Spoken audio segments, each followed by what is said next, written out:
There are many ways to declare the or initiate the column names and all. Earlier we have seen columns and indices by default, so that time it was coming whatever it is. Then we later we put into the dictionary, and the dictionary was coming whatever the dictionary key values are chosen as the column names.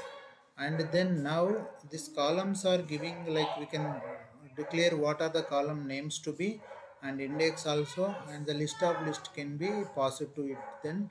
And data, index and columns, you can see this as a data frame, right? See, if you see the data frame as a structure, it is taking the index and column names also parameter.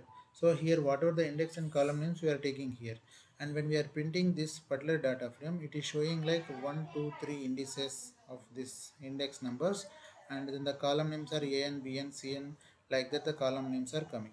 Okay, on top of it, this can be when the data is loaded, we can load the data from the CSV file also. Student.csv, one example CSV file is there, and when we load all these things, whatever that it contains header from the CSV information will be loaded into this one. And see here, student data is taken, name, physics, chemistry, algebra and all the indices are coming like this. This is by default. We can change this header to something else, and we can change this column to something else also by using some other options.